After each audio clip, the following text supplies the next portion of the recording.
యెషయా గ్రంథము 61వ అధ్యాయము మొదటి వచనాన్ని చదువుకుందాము. చదువుచున్నాను, అందరూ చక్కగా ఆలకించండి.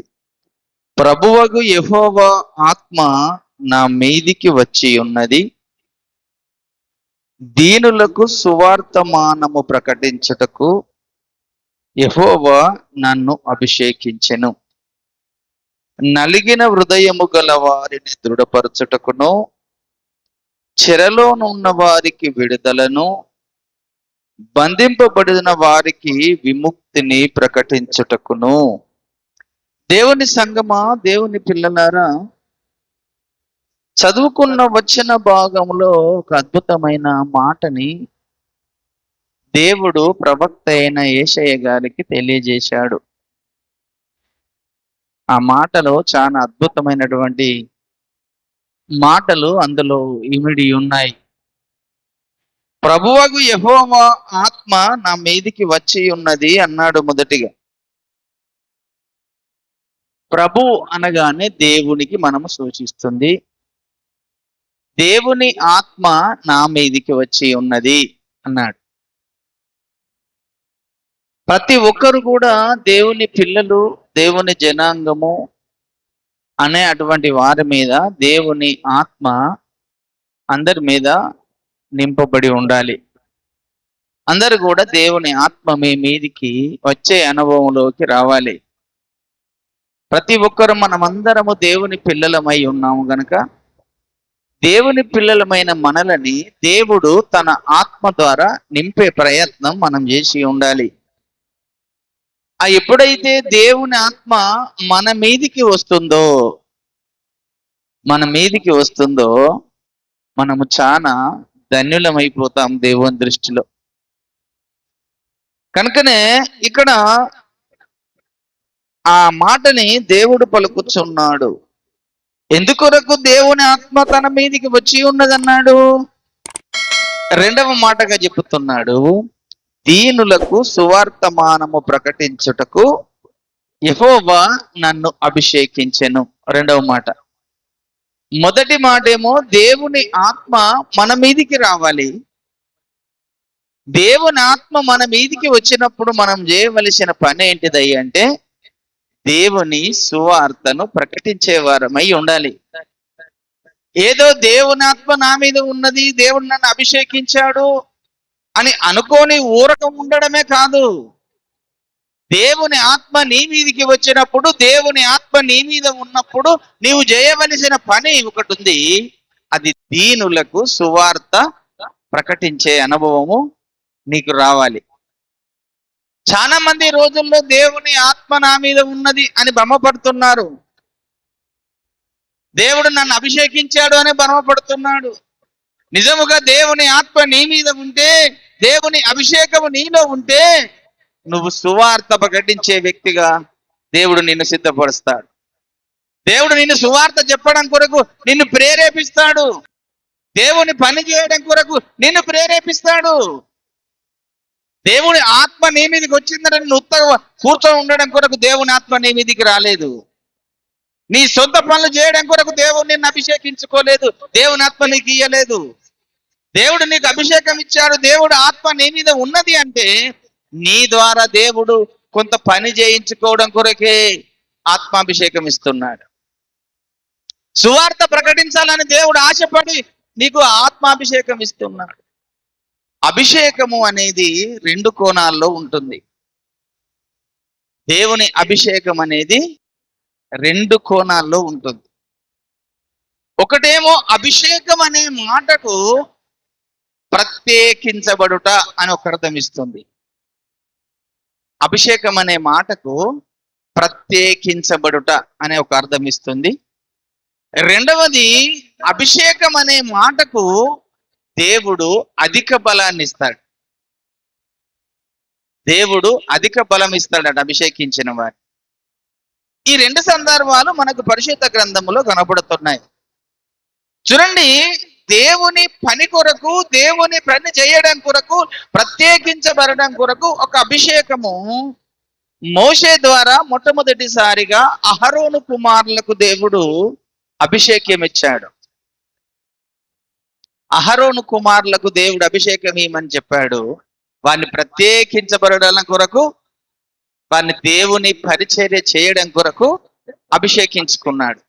చూడండి, నిర్గమకాండం 29వ అధ్యాయము, నిర్గమకాండం 29వ అధ్యాయము 7వ వచనంలో ఆ మాటని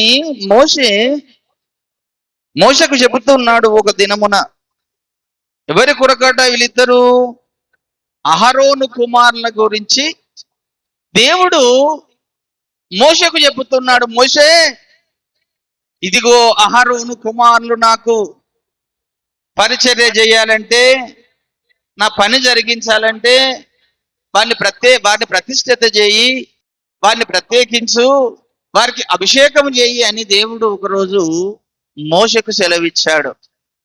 అందరు తీయండి, నిర్గమకాండం 29వ అధ్యాయము 7వ వచనం చదువుచున్నాను. అభిషేక తైలము తీసుకొని అతని తల మీద పోసి అతనిని అభిషేకించవలెను అన్నాడు. ఎందుకొరకు అభిషేకించమన్నాడు? మొదటి వచనం చూడండి.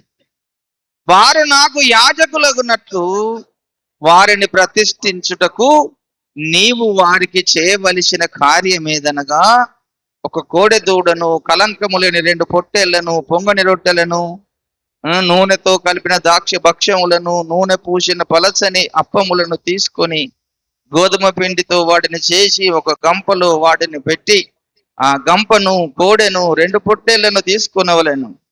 మరియు నీవు అహరోనును అతని కుమారులను ప్రత్యక్షపు గుడారము యొక్క ద్వారము దగ్గరకు తీసుకొని వచ్చి నీళ్లతో వారికి స్నానము చేయించి ఆ వస్త్రములను తీసుకొని చొక్కయి, ఏపోదు, నిలువుటంగిని, ఏపోదును, పతకములను అహరోనునకు ధరింపజేసి ఏపోదు విచిత్రమైన నడికట్టును అతనికి కట్టి అతని తల మీద పాగను పెట్టి ఆ పాగ మీద పరిశుద్ధ కిరీటముంచి అభిషేక తైలమును తీసుకొని అతని తల మీద పోసి అతనిని అభిషేకించవలెను. మరియు నీవు అతని కుమారులను సమీపింపజేసి వారికి చొక్కయ్యను తొలగించవలెను. అహరోను అతని కుమారులను దట్టిని కట్టి వారికి కుల్లాయిలను వేయించవలెను.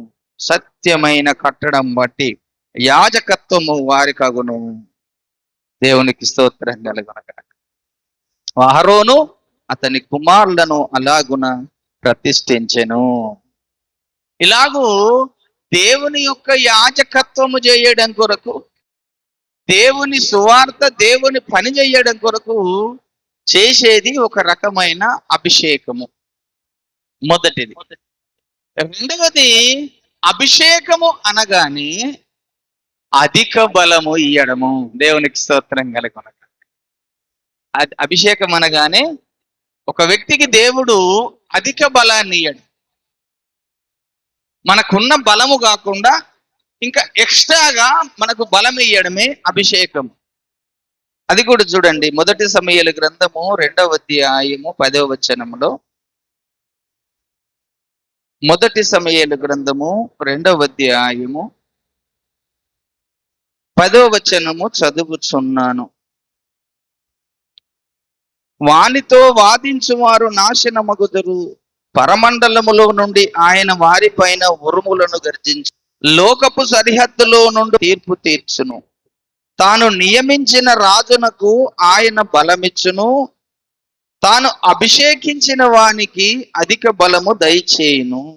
దేవునికి స్తోత్రంగా. అభిషేకించిన వానికి అధిక బలం ఇస్తాడు. కనుకనే పరిశుద్ధ గ్రంథములో 2 రకాల అభిషేకాలు కనబడుతున్నాయి. ఒక అభిషేకమేమో ప్రతిష్ఠిత చేసి దేవుని పని కొరకు నియమించి వాడుకునే విధముగా ఒక అభిషేకము కనబడుతుంది. రెండవదేమో అధిక బలాన్నిచ్చి నీ ద్వారా గొప్ప గొప్ప కార్యాలు జరిగించడం కొరకు మరొక అభిషేకము కనబడుతుంది. దేవునికి స్తోత్రం కలుగునుగాక. కనుక అలనాడు పూర్వీకులైన భక్తులకు దేవుడు అభిషేకం ఇచ్చాడంటే బలము కలిగించి సాతాను సామ్రాజ్యాన్ని కూల్చే విధంగా కొంతమంది సేవకులను నిలబెట్టుకొని వాడుకున్నాడు. కొంతమంది ఏమో దేవుని పరిచర్య, దేవుని పని జరిగించడం కొరకు ఒక రకమైన అభిషేకం ఇచ్చి వాడుకున్నాడు. అభిషేకం అనగానే అంత ఒకటే విధముగా అనుకోకూడదు. కనుక అభిషేకం అనేది 2 కోణాలలో ఉంటుంది పరిశుద్ధ గ్రంథంలో. అధిక బలం ఇచ్చి నిన్ను గొప్పగా వాడుకోవడం కొరకు దేవుడు అభిషేకించే అభిషేక విధానం వేరు. నిన్ను సువార్త పని చేయడం కొరకు, దేవుని యాజకత్వం జరిగించడం కొరకు వాడుకునే అభిషేక విధానం వేరు. కనుకనే మోషకు ఒక రోజు అభిషేకం ఇచ్చాడు దేవుడు, తన ద్వారా గొప్ప గొప్ప కార్యములు జరిగించుకోవడం కొరకు. గొప్ప గొప్ప పనులు జరిగించుకున్నాడు అభిషేకించిన తరువాత. నీళ్లను రక్తముగా మార్చే అభిషేకం. ఎన్నో అద్భుతాలు చేశాడు. ఎర్ర సముద్రాన్ని చీల్చగలిగాడు. సముద్రాన్ని 2 పాయలుగా చేశాడు అభిషేకం పొందిన తర్వాత. 10 రకాల తెగుళ్ళ చేత ఐగుప్తులో ఉన్నటువంటి ప్రజలను ఇబ్బందుల పాలు చేసే విధంగా గొప్ప గొప్ప 10 రకాల తెగుళ్లను ఐగుప్తులోకి పంపించే విధంగా మోషేకు అభిషేకించి ఐగుప్తుకు పంపించాడు. యెహోషువ కూడా దేవుడు అభిషేకించాడు. మోషే అభిషేకించాడు యెహోషువను. సూర్య చంద్రులను ఆపగల శక్తి యెహోషువ చేశాడు. ఎరికో కోట గోడలను కూల్చగల శక్తి సామర్థ్యాలు యెహోషువకు వచ్చాయి. 7 దినములు ఎరికో కోట గోడ చుట్టూ బూరలూతురండి యెహోషువ, నేను ఆ కోట గోడలను మీరు ఏమి చేయకుండా పడగొడతాను అన్నా. సూర్యుడా గిబియోనులో ఆగిపో, చంద్రుడా అయ్యారు లోయలో నిలిచిపో అని చిన్న ప్రార్థన చేయగానే సూర్య చంద్రులను ఆపగలిగేంత శక్తి సామర్థ్యాలు యెహోషువకు దేవుడు ఇచ్చాడు. కేవలం అభిషేకాన్ని బట్టే. ఏలియా కూడా అభిషేకం ఇచ్చాడు దేవుడు గొప్పగా. ఏలియా కూడా గొప్ప అభిషేకం ఇచ్చాడు. అభిషేకాన్ని చేత పట్టుకొని ఏలియా గొప్ప గొప్ప కార్యాలు చేసి ఈ భూమి మీద ఉన్నటువంటి యెజబేలు పెంచి పోషిస్తున్న 850 మంది అబద్ధ ప్రవక్తలను చంపివేయడానికి ఏలియా కారణమయ్యాడు. బలిపీఠం కట్టి బలిపీఠం మీద మాంసాన్ని పెట్టి ప్రార్థిస్తుంటే ఆకాశంలో నుంచి అగ్ని దింపగల శక్తి సామర్థ్యాలు ఏలియాకు వచ్చే విధంగా దేవుడు అభిషేకించుకున్నాడు. సంసోనుకు అభిషేకం ఇచ్చాడు దేవుడు.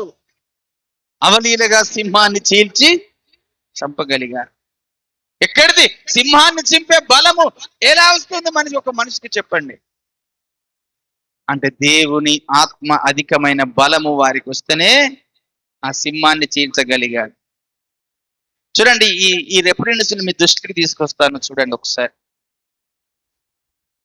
ఇవన్నీ కూడా మీరు రాసుకోండి అవసరమైతే.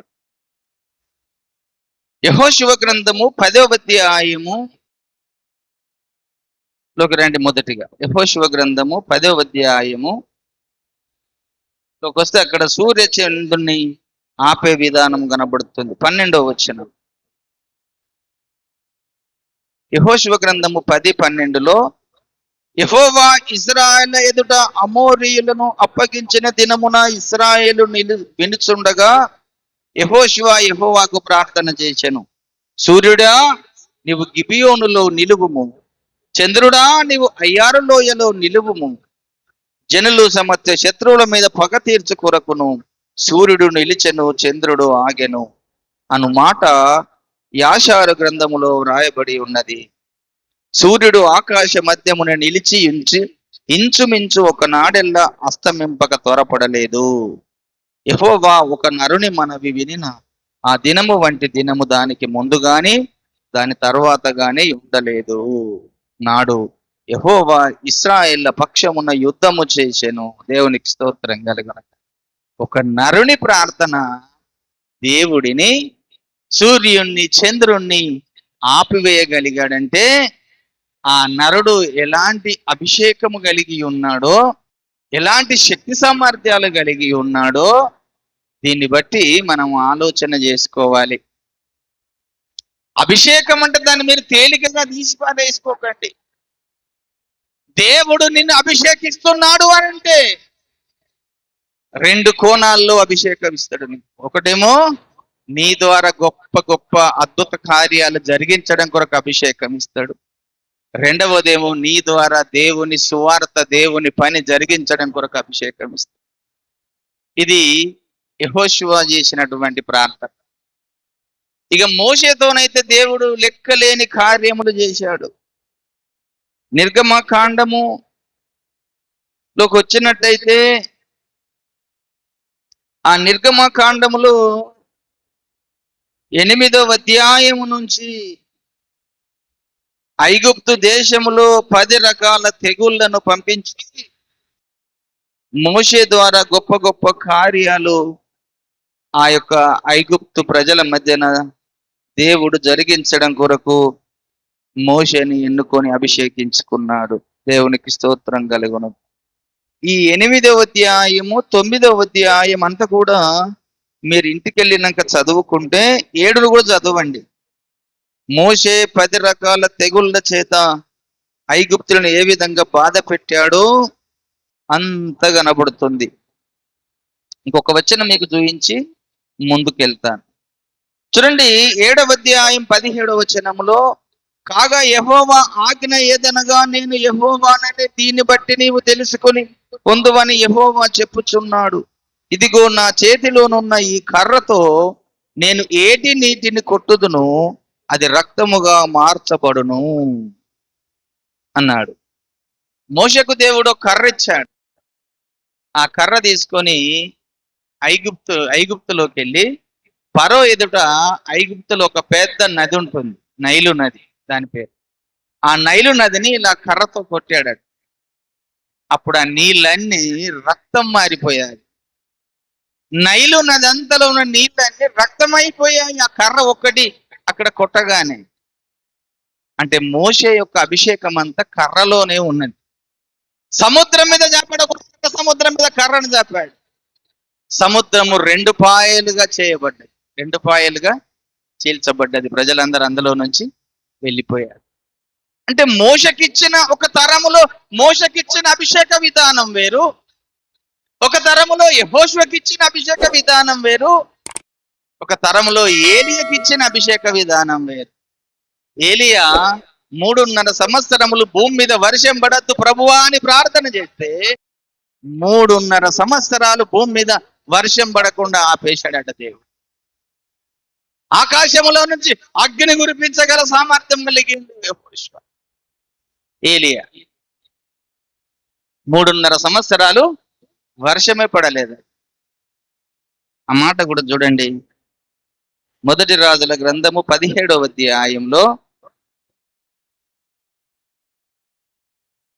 ఏలియా చేసిన ప్రార్థన విని దేవుడు 3.5 సంవత్సరాలు అక్కడ వర్షం పడకుండా ఆపేశాడు. 1వ వచనం చదువుతున్నాను, 1 రాజులు 1వ వచనము.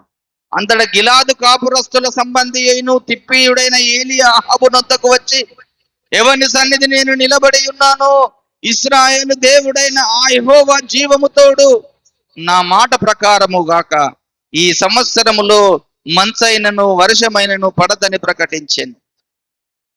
పిమ్మట యెహోవా వాక్కు అతనికి ప్రత్యక్షమై అన్నాడు. ఇక్కడ ఏం చెప్పాడట? నేను ఎవరి సన్నిధిలో ఉన్నానో యెహోవా జీవము తోడు చెబుతున్నాను, అహబు నీ దేశములో మంచు గాని నీ దేశములో వర్షము గాని పడది అన్నాడు. ఆ ఒక్క మాటతోని వర్షము పడలేదు ఆ ప్రాంతంలో. 3.5 సంవత్సరాలు వర్షం పడకుండా చేశాడు దేవుడు. దీనికి యాకోబు పత్రికలోకి రండి. యాకోబు పత్రిక 5వ అధ్యాయము 17వ వచనం 18వ వచనం చూద్దాం. అక్కడ మళ్ళీ యాకోబు గారు దీన్ని గుర్తు చేసి రాస్తున్నాడు. యాకోబు పత్రిక 5వ అధ్యాయము 17వ వచనము 18వ వచనము చదువుతున్నాను. 17. ఏలియా మన వంటి స్వభావము గల మనుషుడే, వర్షింపకుండున్నట్లు అతడు ఆసక్తితో ప్రార్థన చేయగా 3.5 సంవత్సరముల వరకు భూమి మీద వర్షింపలేదు. అతడు మరలా ప్రార్థన చేయగా ఆకాశము వర్షమిచ్చెను, భూమి తన ఫలమిచ్చెను. దేవునికి స్తోత్రం కలుగునుగా. ఏలియా ఒక మనుషుడు, ఏలియా ఒక మనుషుడు, మన వంటి మనుషుడే. ఎక్కడికి వచ్చింది తనకు బలం? అంత బలము అంటే దేవుడు అతన్ని అభిషేకించాడు. దేవుని అతని మాట విన్నాడు. ఆ మాట విన్నాడు గనుకనే దేవుని మాటను బట్టి భూమి మీద తన భక్తులు, తన ప్రవక్తలు, దేవుడి సేవకు పిలుచుకున్న సేవకులు, అపోస్తలు, ప్రవక్తలు దేవుడికి ప్రార్థన చేస్తే వారి ప్రార్థన విని వీరు చెప్పిందల్లా చేశాడు దేవుడు. దేవునికి స్తోత్రం కలుగునుగాక. ఎంత గొప్ప దేవుడు అండి చూడండి. ఒక మనుషుని ప్రార్థన విని, ఒక మనుషుని మాట విని దేవుడు ఆశ్చర్యకరమైన అద్భుతమైన కార్యములు ఈ భూమి మీద జరిగిస్తున్నాడంటే మనమంటే ఆయనకి ఎంత ప్రేమో చూడండి. కనుక నీ మీద దేవుని అభిషేకం ఉండాలి. నీ మీద దేవుని సన్నిధి ఉంటే నీవు ప్రార్థన చేసినా వింటాడు. దేవుడు పక్షపాతి కాదు. నేను ప్రార్థన చేసినా వింటాడని కాదు. నీవు ప్రార్థన చేసిన దేవుడు వింటాడు. కానీ నీ మీద ఆయన అభిషేకం ఉండాలి. నీ మీద ఆయన సన్నిధి ఉంచాలి. నీ మీద ఆయన వెలుగు ఉండాలి. నీవు తనకు ఇష్టమైన బిడ్డగా ఉండాలి. నువ్వు దేవునితో సావాసం కలిగి ఉండాలి. దేవునితో సన్నిహితం కలిగి ఉండాలి. దేవునికి ఎక్కువగా నువ్వు ఇష్టడుగా ఉన్నప్పుడే నీ ప్రార్థన వింటాడు. నువ్వు ఇష్టడుగా లేకుండా నేను గుడికి వెళ్తున్నా, నేను బడికి వెళ్తున్నా, నేను ప్రార్థన అంటే అదంతా ఏం ఒప్పుకోడు దేవుడు. దేవునికి కావలసింది మనలో నుంచి పరిశుద్ధత. ఆ పరిశుద్ధత కలిగి నువ్వు దేవునితో నడిస్తే ఆ పరిశుద్ధతను బట్టి దేవుడు నిన్ను, నీ ప్రార్థన కానీ నిన్ను కానీ చూసి సంతోషపడి నీకు అభిషేకాన్ని ఇస్తాడు. తర్వాత నమ్మకము, తర్వాత యథార్థత, తర్వాత సత్యము, తర్వాత నీతి, ఇవన్నీ ఉండాలి. నాకొక పరిశుద్ధత ఉన్నది కానీ నీతి లేదు, యథార్థత లేదు, సత్యము లేదంటే ఒప్పుకుంటాడు దేవుడు? అవేం ఒప్పుకునే వ్యక్తి కాదు. దేవుడికి కావలసిన లక్షణాలు ఏ ఏ భక్తులలో ఏ విధంగా ఉండాలని దేవుడు కోరుకున్నాడో ఆ లక్షణాలన్నీ నీలో ఉంటేనే నీకు అభిషేకం వస్తుంది. అందులో ఏ ఒక్క లక్షణం నీకు లేకున్నా నువ్వు అనిపెట్టు కదండి. 100 మంచి పనులు చేసి ఒక్క చెడ్డ పని చేసినావు అనుకో, ఆ వ్యక్తిని మంచోడు అంటారా చెడ్డోడు అంటారా? ఏమంటారండి? మరి 100 మంచి పనులు చేశాడు కదా, ఆ ఒక్కటే చెడ్డ పని చేశాడు. మరి 100 ఏమో మంచి పనులు ఉన్నాయి, ఒక్కటేమో చెడ్డ పని ఉన్నది. ఆ 100 మంచి పనులు పక్కకు పోతాయి, ఈ ఒక్క చెడ్డ పని మాత్రం ముందు పెట్టి చెడ్డోడు అంటారు. అలా మనిషిని స్వభావం అలాగా ఉంటుంది. ఒక మనిషే దేవుణ్ణి అలా చెడ్డోడు అంటే మరి దేవుడేమనాలి? దేవుడు అనలేడా నేను చెడ్డోడని? కనుకనే దేవుడు అభిషేకించాలి అంటే దేవునికి ఇష్టమైన పిల్లలముగా మనము నడుచుకోవాలి, ఇష్టమైన పిల్లలముగా జీవించాలి. మన పరిశుద్ధ విషయంలో కానీ, మన భక్తి విషయంలో కానీ, మన మాట విషయంలో కానీ, మన క్రియ విషయంలో కానీ, మన ప్రవర్తన విషయంలో కానీ దేవునికి ఇష్టమైన వ్యక్తిగా, ఇష్టమైన పిల్లలముగా ఎప్పుడైతే మనము నిలబడతామో అప్పుడే దేవుడు నిన్ను ఇష్టపడి నీకు అభిషేకాన్ని ఇస్తాడు. అంతేకాకుండా దావీదుకు కూడా అభిషేకం ఇచ్చాడండి. దావీదుకు అభిషేకించుకున్నాడు, సౌలును అభిషేకించుకున్నాడు. మనం పోతే ఇంకా పరిశుద్ధ చాలా మంది అభిషేకించుకున్నాడు. బిలామును అభిషేకించుకున్నాడు. దావీదును అభిషేకించుకున్నప్పుడు ఏం చెప్పాడట? తైలం పోయగానే నాట నుంచి యెహోవా ఆత్మ దావీదు మీదికి బలముగా వచ్చిందట. దేవునికి స్తోత్రం కలుగును. ఎప్పుడైతే దేవుడు దావీదుని అభిషేకించమని సమూయేలుకు చెప్పాడో ఆ సమూయేలు తైలపు కొమ్మును తీసుకొని ఎక్కడికి వెళ్ళాడు? దావీదు పట్టణం ఏంటిది? దావీదు పట్టణం పేరు యెరూషలేం. దావీదు పట్టణము పేరు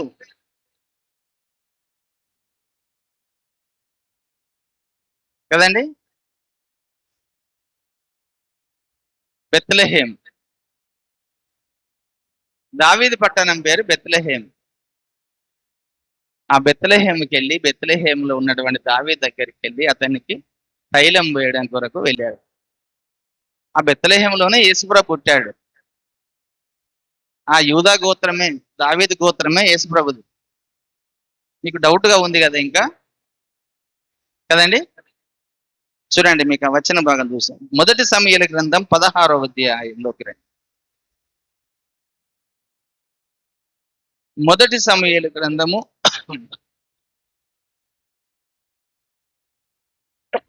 16వ అధ్యాయంలోకి వస్తే మీకు అక్కడ క్లుప్తంగా కనబడుతుంది. చూడండి, మొదటి వచనం, 16 మొదటి వచనం. అంతటా యెహోవా సమూయేలుతో ఇలాగ సెలవిచ్చెను, ఇశ్రాయేళ్ల మీద రాజుగా ఉండకుండా నేను విసర్జించిన సౌలును గురించి నీవెంతకాలము దుఃఖపడుతువు? నీ కొమ్మును తైలముతో నింపుము. బెత్లెహేమీయుడైన యెషై యొద్దకు నిన్ను పంపుచున్నాను. అతని కుమారులలో ఒకనిని నేను రాజుగా నియమించేదెను. దేవునికి స్తోత్రం కలుగును. ఎక్కడికి పంపుతున్నాడట? యెషై కుమారులలో ఒకరిని ఎన్నుకున్నాను. సమూయేలు, నీ తైలపు కొమ్మును నూనెతో నింపుకో, బెత్లెహేముకెళ్ళు. బెత్లెహేములో ఉన్నటువంటి యెషై కుమారులలో ఒకరిని నేను కోరుకున్నాను, అతన్ని నేను అభిషేకించుకుంటానన్నాడు. ఇతడు తైలం నింపుకున్నాడు, బెత్లెహేముకి వెళ్ళాడు, యెషై కుమారులందరినీ పిలిపిస్తున్నాడు. కుమారులందరూ 7 వచ్చారు, కానీ అసలైనోడు అక్కడ లేడు. ఆ 7 వచ్చినప్పుడు 7లో ఈ పై రూపాన్ని చూస్తున్నాడు ఈ సమూయేలు. ఎత్తున్నవాడు, దొడ్డున్నవాడు, నల్లగా ఉన్నవాడు, జ్ఞాన బలంగా చూస్తున్నాడు సమూయేలు. కానీ అప్పుడు దేవుడు అంటాడు, మనుషులు చూసినది నా దృష్టికి యోగ్యమైనది కాదు సమూయేలు. నీవనుకున్న వ్యక్తి వాడు కాదు, నేను అనుకున్న వ్యక్తి ఒకడు ఉన్నాడు అన్నాడు. అనగానే అప్పుడు అడిగాడు సమూయేలు, అయ్యా నీకు ఎంతమంది కుమారులు? 8 మంది. మరి ఇంకొకడే పిలిపించు, అతడు గొర్రెగాస్తున్నాడయ్యా ఎక్కడనో అన్నాడు. పిలిపించు నేను ఉంటానన్నాడు. అప్పుడు ఆ దావీదు దగ్గరికి కబురు పంపినప్పుడు దావీదును తీసుకొని వచ్చారు. ఆ దావీదు వస్తుంటే అప్పుడు సమూయేలు చూస్తున్నాడు, అతడు చాలా అందము కలిగిన వాడు. దావీదు ఎలాంటి వాడట? అందగాడు, చాలా అందగాడు, ఎర్రని నేత్రములు గలవాడు, మంచి సుందరుడు కనబడుతుంటే అప్పుడు అంటున్నాడు సమూయేలుతో దేవుడు, సమూయేలు, నేను కోరుకున్నవాడు ఇతడే, వీని మీద తైలం పోసి అభిషేకించు అన్నాడు. ఎప్పుడైతే సమూయేలు తైలము తీసి అతని మీద పోశాడో, నాట నుంచి యెహోవా ఆత్మ తన మీదికి బలముగా దిగి వచ్చెను. దేవునికి స్తోత్రం కలుగును. ఆ వచనం చూడండి, 1 సమూయేలు 16:13 చూడండి. 1 సమూయేలు 16:13లో ఆ మాట కనబడుతుంది.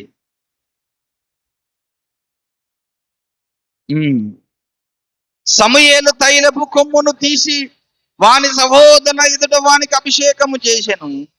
నాట నుంచి యెహోవా ఆత్మ దావీదుకి బలముగా వచ్చెను. తర్వాత సమూయేలు లేచి రామాకు వెళ్ళిపోయెను. దేవునికి స్తోత్రంగా. ఇప్పుడు ఇతని మీదకి దేవుని ఆత్మ బలముగా వచ్చింది. దేవుని ఆత్మతో అభిషేకించబడ్డాడు. 18వ అధ్యాయం 17వ అధ్యాయంలోకి వెళితే, అభిషేకం పొందిన తర్వాత దావీదు చేసిన అద్భుత కార్యాలు 3 కార్యాలు. ఒకటేమో ఎలుగుబంటిని చంపగలిగాడు, 2 సింహాన్ని చంపగలిగాడు, 3వది గొలియాతుని సైతము చంపగలిగాడు. అంటే 3 కార్యాలు, గొప్ప కార్యములు దావీదు ద్వారా దేవుడు జరిగించుకోవడం కొరకు బలం, అధిక బలం ఇచ్చాడు. ఈ అధిక బలము చేతనే సింహాన్ని చీల్చగలిగాడు, ఎలుగుబంటిని చంపగలిగాడు, గొలియాతుని చంపగలిగాడు. కనుక దావీదు అభిషేకం పొందుకొని గొప్ప గొప్ప కార్యాలు కూడా చేశాడు. కనుకనే అభిషేకం అనేది 2 కోణంలో ఉంటుందని చెబుతున్నాను. నీ ద్వారా గొప్ప గొప్ప అద్భుత ఆశ్చర్య కార్యాలు చేయడానికి ఇచ్చే అభిషేకం ఒకటైతే, నీ ద్వారా సువార్త ప్రకటించే విషయం మరి ఒకటి. కనుకనే అభిషేకం పొందుకున్న దేవుని ఆత్మతో నింపబడ్డ నీవు ఊరకుండడము కాదు, దేవుని సువార్త పని చేయాలి. అధిక బలము ఎందుకు నీకంటే సాతాను రాజ్యము కూల్చడం కొరకు అభిషేకము ఒక దిక్కు, రెండవదేమో దేవుని రాజ్యం కట్టడం కొరకు అభిషేకం. అర్థమవుతుందా?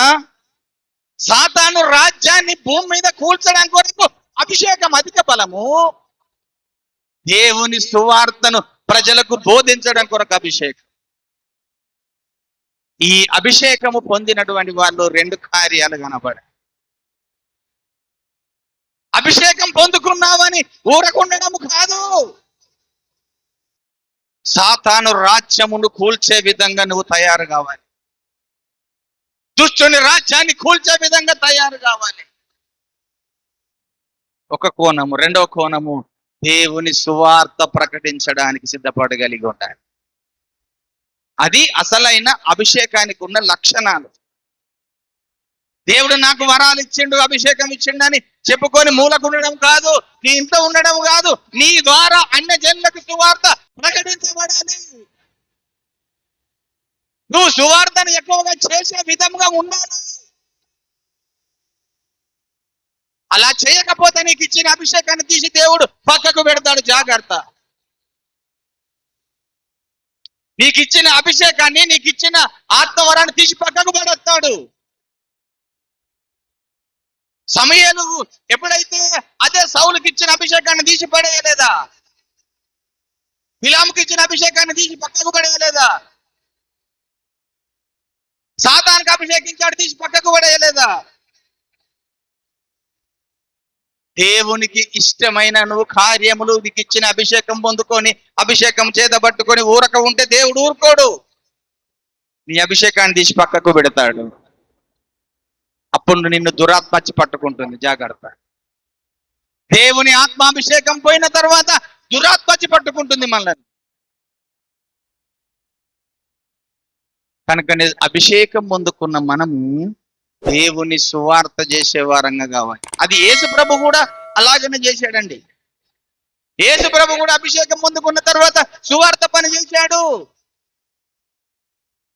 చూడండి, లూకా సువార్త 4వ అధ్యాయం 17వ వచనం చూద్దాం.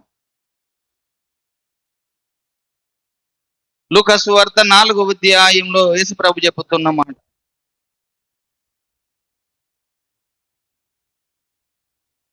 అందరు తీశారండి? 4వ అధ్యాయం 17వ వచనం. ప్రవక్త అయిన యెషయా గ్రంథము ఆయన చేతికి ఇయ్యబడెను.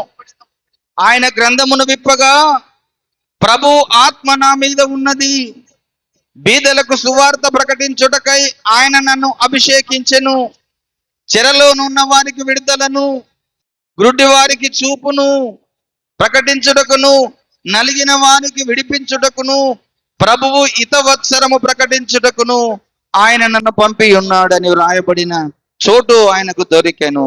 దేవునికి స్తోత్రం కలుగునుగాక.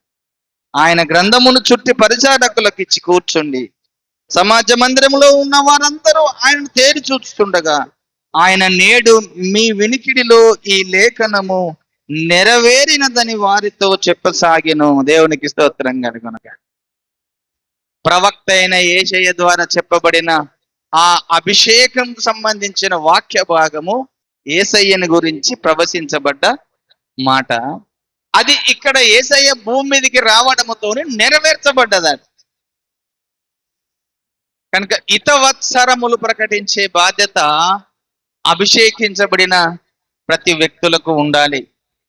సువార్త చేసే భారము అభిషేకించబడిన వ్యక్తులకు ఉండాలి. చెరలోనున్న వారికి విడుదల అన్నాడు. చెర అనగానే సాతానులో బందీ గృహమై ఉన్నటువంటి వారికి, అపవాది వారిని బంధించిన వారికి విడిపించే బాధ్యత, భారము అభిషేకించబడినటువంటి వ్యక్తులకు అవసరమై ఉన్నది. ఆ బాధ్యత, భారము, అభిషేకము నీకు ఇస్తున్నాడంటే నీ ద్వారా సాతాను రాజ్యమును కూల్చాలని, దేవుని రాజ్యమును కట్టాలని దేవుడు నీకు అభిషేకాన్ని ఇస్తున్నాడు. అది పాత నిబంధనలోనైనా కొత్త నిబంధనలోనైనా అభిషేకం అనేది రెండు కోణాలలోనే ఉన్నదని చెప్పుకుంటూ వస్తున్నాను. కొత్త నిబంధనలోనేమో ఆ యేసయ్య భూమి మీదకి రాక మునుపు అవసరాన్ని బట్టి పరిశుద్ధాత్మ దేవుడు ఒకరి మీదకే వచ్చి పని చేయించుకున్నాడు. కానీ ఇప్పుడు కొత్త నిబంధనకు వచ్చిన తర్వాత పరిశుద్ధాత్మ దేవుడు అందరి మీదికి దిగి వచ్చి అందరిని ఆత్మతో నింపి అందరినీ అభిషేకించి తన ద్వారా పని జరిగించుకోవడం కొరకు ఆయన ఒక సంకల్పాన్ని, ఒక ప్రణాళిక కలిగి ఉన్నాడు.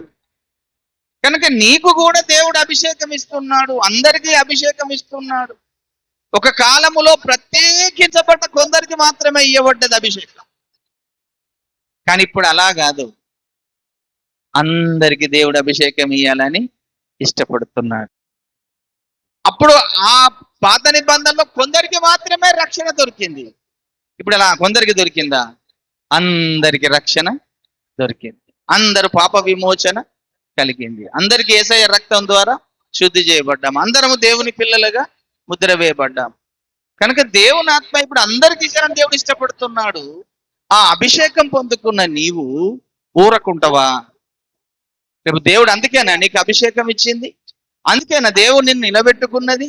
అందుకేనా దేవుడు నీ కొరకు ఎదురు చూసి నీ ద్వారా ఎంతో కొంత పని జరిగించుకోవాలని దేవుడు చూస్తే, నేను దేవుని పని చెయ్యను, దేవునికి షరతులు పెడుతున్నారండి. ఈరోజు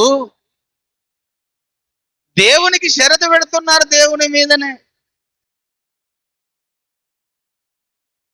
అబ్రహాం ఏమన్నా దేవునికి షరతు పెట్టిండా? షరతు పెట్టిండా దేవునికి? ఏం అబ్రహమా అని పిలుచుకున్నప్పుడు అబ్రహాం, దేవా నాకు నువ్వు క్లుప్తంగా చూపిస్తేనే, నువ్వు క్లుప్తంగా నాకు చెప్పితేనే పోతాను అన్నాడా? చెప్పినట్ట అబ్రహాం ఏమన్నా?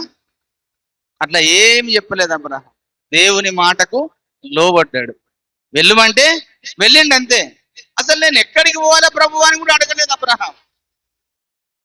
ఆయన మాట్లాడిన ఒకరోజు, అబ్రహామా నేను నిన్ను గొప్ప జనముగా చేస్తాను, నేను నిన్ను ఆశీర్వదిస్తాను, నేను నిన్ను దీవిస్తాను, నేను వెళ్ళు, మన స్థలమునకు నువ్వు వెళ్ళు, నీ గర్భంలో నుంచి అనేక ప్రజలు జనులు పుట్టుకొస్తారు, రాజు అని రకరకాలుగా అబ్రహాంకు వాగ్దానం చేసిండు. ఆ 12వ అధ్యాయం, 12వ అధ్యాయం ఏమన్నా ప్రభువా ఎక్కడికి వెళ్ళాలి ప్రభువా, ఏ ప్రాంతానికి వెళ్ళాలి ప్రభువా, నన్ను దీవిస్తావా ప్రభువా నువ్వు అని అడిగిండ దేవుడిని. అబ్రహాం క్వశ్చన్ వేసిండు ఏమన్నా? ఏమీ లేదు. కనుకనే అబ్రహాము దేవుణ్ణి నమ్మెను, అది అతనికి నీతిగా ఎంచబడెను అన్నాడు. రోమపత్రిక 4వ అధ్యాయం చూడండి, 3వ వచనం చదువుతున్నాను. లేఖనమేమి చెప్పుచున్నది? అబ్రహాము దేవుణ్ణి నమ్మెను, అది అతనికి నీతిగా ఎంచబడెను. పని చేయుడు వానికి జీతము రుణమే గాని దానమని ఎంచబడదు. పని చేయక భక్తిహీనుని నీతిమంతునిగా తీర్చువాని యందు విశ్వాసముంచు వారికి వాని విశ్వాసము నీతిగా ఎంచబడుచున్నది. ఆ ప్రకారమే క్రియలు లేకుండా దేవుడెవరిని నీతిమంతునిగా ఎంచునో ఆ మనుషుడు ధన్యుడు అని దావీదు కూడా చెప్పుచున్నాడు. ఏలయనగా తన అతిక్రమములను పరిహారము నొందినవాడు, తన పాపమునకు ప్రాయశ్చిత్తము నొందినవాడు ధన్యుడు అని ఇక్కడ ధన్యతల గురించి చెప్పుతున్నాడు, అబ్రహాము గురించి చెప్పుతున్నాడు. మళ్ళీ ఇందులోనే 9వ వచనంలో కూడా మాట ఉన్నది. ఈ ధన్యవచనము సున్నతి గలవారిని గూర్చి చెప్పబడినదా, సున్నతి లేని వారి కూడా చెప్పబడినదా? అబ్రహాము యొక్క విశ్వాసం అతనికి నీతి అని ఎంచబడెను సున్నాడు కదా. దేవునికి స్తోత్రం కలుగునుగా. క్రియలు, విశ్వాసం, నమ్మకం, ఈ 3 ఒక విశ్వాసిలో ఉండాలి. నీలో క్రియ ఉండాలి, నీలో నమ్మకం ఉండాలి, నీలో విశ్వాసం ఉండాలి. ఆ విశ్వాసము లేకుండా, క్రియ లేకుండా, నమ్మకం లేకుండా నువ్వెంత భక్తి చేసినా నీ భక్తి వ్యర్థమే. నీ భక్తి వ్యర్థమే. నువ్వు దేవుణ్ణే నమ్ముతలేవు, దేవుని మాటను నమ్ముతలేవు. నీలో విశ్వాసం సన్నగిల్లుతుంది, నీలో విశ్వాసం లేకుండా పోతుంది, నీలో క్రియ లేకుండా పోతుంది. కనుక క్రియ నీలో లేదు, విశ్వాసము లేదు, నమ్మకము లేదు. కనుక నువ్వు అన్ఫిట్ అవుతాడు దేవుడు. నువ్వు పనికిరావురా నాకు ఇంకా, తీసి పక్కకు పెడతాడు. దేవుడు కొన్ని కొన్ని సందర్భాలలో కొన్ని మాటలు పలుకుతాడు, వాటిని మళ్ళీ మారుస్తాడు కూడా దేవుడు. దేవుడు కొన్ని మాటలు పలికినప్పుడు మనం కొంతమంది అదే పట్టుకుంటావు, కానీ మార్చింది మళ్ళీ పట్టుకోరు. 2-3 ఉదాహరణలు చెప్పి నేను ముగిస్తాను. చూడండి, ఈరోజు ఎందుకో దేవుడు చెప్పమని ప్రేరేపిస్తున్నాడు. దావీదుతోని దేవుని మందిరం కట్టుమని చెప్పాడా లేదా? చెప్పాడా లేదా? మరి మళ్ళీ ఎందుకు కట్టకమని చెప్పాడు? కట్టుమని చెప్పింది దేవుడే, మళ్ళీ కట్టకమని చెప్పింది దేవుడే. ఇదేంటిదయ్యా, దేవుడు 2 రకాలు మాట్లాడతాడా అని అనుకుంటాం. రైట్, దేవుడు ఒక సమయంలో ఒక మాట మాట్లాడతాడు, తర్వాత దేవుడు దాన్ని మార్పు చెంది మరో కోణంలో మాట్లాడతాడు. దేవుడు మనలో ఉన్న విశ్వాసాన్ని చూసి, నమ్మకాన్ని చూసి ఆ పని చేయడానికి యువకుడే అనుకుంటాడు, కానీ ఆ పని చేసిన తర్వాత పర్యావసానాన్ని మన దేవుడు చూస్తాడు. దాని గురించి దాన్ని తీసి పక్కకు పడేస్తాడు. దావీదుతో మందిరం కట్టుమన్నాడు, తర్వాత మళ్ళీ కట్టకు అన్నాడు. మరి దేవునిది తప్ప, మాట తప్ప కదండి. ఇంకొక ఉదాహరణ చెప్తా. ఈ యొక్క హిజ్కియాకు మరణకరమైన రోగం వచ్చింది. హిజ్కియా, నువ్వు మరణం కాబోతున్నావని చెప్పింది దేవుడు ఒకసారి, మొట్టమొదటిసారి. మళ్ళీ కొద్దిసేపటికి, అయ్యా నేను నీకు మళ్ళీ పైసలు ఆయుష్కాలాన్ని పొడిగిస్తున్నాను మళ్ళీ దేవుడే చెప్పాడు.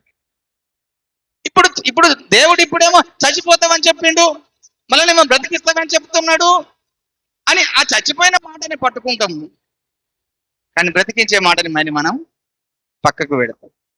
2 దేవుని మాటలే, 2 దేవుని మాటలే. ఇప్పుడు దేవుని మాటనే తప్పు పడతామా మనము? దేవుడు ఏమైనా చెప్పి స్థాపిస్తాడు అని అంటే దానికి ఒక ఉద్దేశం ఉంటుంది. దేవునికి ఒక ఉద్దేశం కలిగే ఒకసారి మాట చెప్తాడు, దాన్ని మళ్ళీ తిరిగి మార్చి మళ్ళీ చెప్తాడు. దేనికైనా కానీ ఆ మార్చే వ్యక్తిత్వం ఎందుకు మార్చిండో మానవుని ఊహకు అర్థం. ఆయన దేవుడండి, ఆయన ఏమైనా చేయగలరు కదండి. అంటే దేవుని మీదనే కొంతమంది షరతులు విధిస్తున్నారు. దేవునికే కొన్ని నిబంధనలు పెడుతున్నాడు మానవుడు. అసలు మనం ఎంత, మన బ్రతకెంత అండి? ఆయన పాదాల దుమ్ము వంటి వారం కూడా కాదు మనం. ఆ దుమ్ము అంట దేవునికి షరతు పెడుతుందా? ఎప్పుడు దేవునితో ఆటలాడకండి.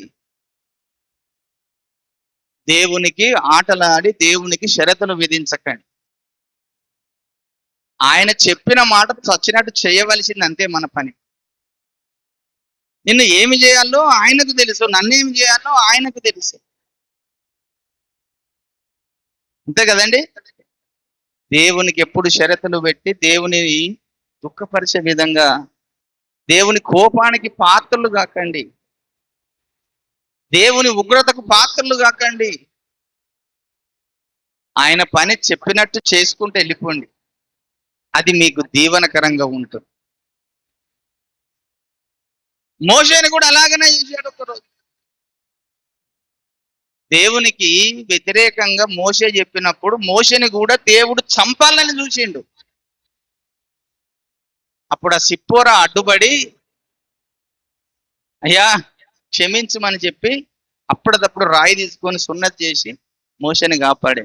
లేకుంటే మోషే కూడా చచ్చిపోయేటోడే. అంత కోపం వచ్చింది దేవుని. సిప్పోరా అడ్డుపడి కాపాడింది మోషేని. దేవునికి షరతులు విధించిండు. కనుక దేవుని పిల్లలారా, దేవుని సంగమా, ఆయన పాద దుమ్ము లాంటి వాళ్ళం కూడా కాదు మనము. అసలు మనకు ఏ యోగ్యత కూడా, ఆయనకు మన షరతులు పెట్టడం ఏందండి?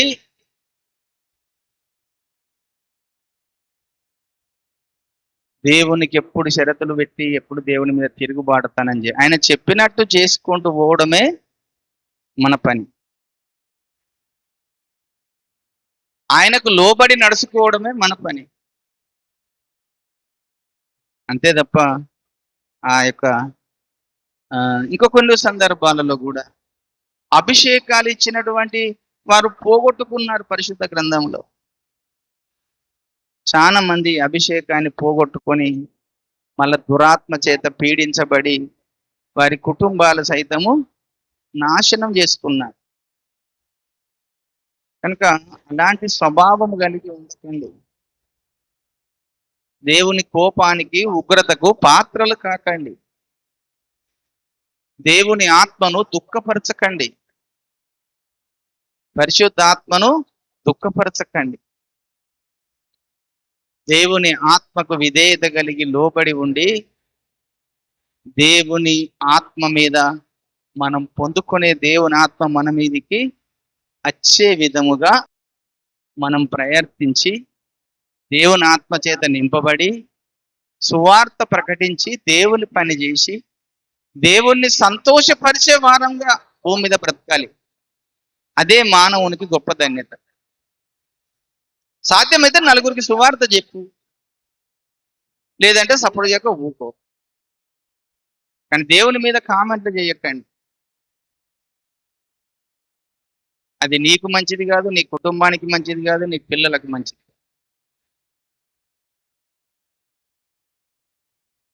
దేవునికి షరతులు విధించి దేవుని ఆత్మాభిషేకం పోగొట్టుకున్న పరిశుద్ధ గ్రంథంలో చాలా మంది అడ్రస్ లేకుండా పోయింది. సౌలు రాజుగా ఉండి వెళ్ళిపోయాడు. బిలాము ఆ ఒక మంచి ప్రవక్త తొలగిపోయిండు. నికోలాయితు పోయిండు. ఆ తర్వాత అభిరాము, దాతాను, కోరహు లాంటి వారు ఎందరో వారి కుటుంబాలు సైతం నాశనం పాడు చేసుకున్నాం. దేవునికి వ్యతిరేకంగా ఎప్పుడు కూడా నడవద్దు. మనం ఆయన చెప్పిన మాటకు విని నడవండి అంతే. అప్పుడు దేవుని నేను అభిషేకించి గొప్పగా దేవుని నేను వాడుకుంటాను. నీకు అభిషేకం ఇచ్చిన నీకు ధన్యత, నువ్వు ధన్యుడవు, ధన్యురాలవు. ఆ అభిషేకాన్ని కొంతమంది అభిషేకం ఉన్నదని గర్వంగా మాట్లాడి నడిచేవారు కూడా ఉన్నారు. అభిషేకం ఇచ్చి దేవుడు కొన్ని వరాలు ఇచ్చినప్పుడు ఆ వరాన్ని పట్టుకొని గర్వించే వారు కూడా ఉన్నారు. అది కూడా మంచిది కాదు. గర్వం అనేది మంచిది కాదు ఎవరికి. నాశనమునకు ముందు గర్వము నడుచును, పడిపోవుటకు ముందు అహంకారమైన మనసు పుడుతుందన్నాడు సామెతలు 16:17. కనుక నీలో గర్వము అహంకారం వస్తుందంటే నువ్వు నాశనం అయిపోతున్నావని అర్థం చేసుకో. ఆ వచన భాగం చూడండి, సామెతల గ్రంథం 16:18. నాశనమునకు ముందు గర్వము నడుచును, పడిపోవుటకు ముందు అహంకారమైన మనసు నడుచును అంట. కనుక ఆ కింద చెప్తాడు, గర్విష్ఠులతో దోపుడు సొమ్ము పంచుకొనుట కంటే దీన మనసు కలిగి దీనులతో పొత్తు చేయుట మేలు అన్నాడు. దేవుడు కోరుకునేది దీన మనస్సు. దేవుడు కోరుకునేది జాలిగల మనస్సు, దయగల మనస్సు. అంతే తప్ప కనుక గర్వం అనేది విశ్వాసికి పని చేయకూడదు. ఏ సేవకులకు పని చేయకూడదు, సేవకురాళ్ళకు పని చేయకూడదు. నాకు ఈ వరాలు ఉన్నాయని ఎప్పుడు మరాన్ని బట్టి గర్వించకూడదు. నీకున్న జ్ఞానాన్ని బట్టి కూడా కొంతమంది జ్ఞానాన్ని బట్టి గర్విస్తారు. నాకు ఈ జ్ఞానం ఉన్నదని. నీకు దేవుడు ఇస్తే ఆ జ్ఞానం ఇస్తేనే కాస్త నీకు ఆ జ్ఞానం వచ్చింది.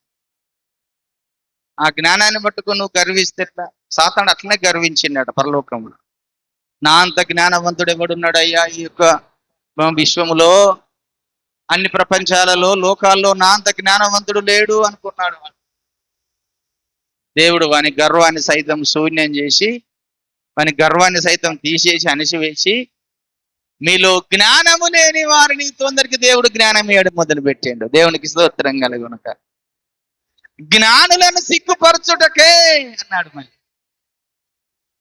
జ్ఞానులను జ్ఞానం అని చెప్పుకొని గర్వించే జ్ఞానులను సిగ్గుపరచుటకే మీలో జ్ఞానము లేని వారిని కొందరిని దేవుడు ఏర్పాటు చేసుకున్నాడు అన్నాడు. ఆ వచన భాగం చూడండి, కొరింథీ పత్రిక, మొదటి కొరింథీ పత్రిక 1వ అధ్యాయం 26వ వచనంలో చూడండి. 26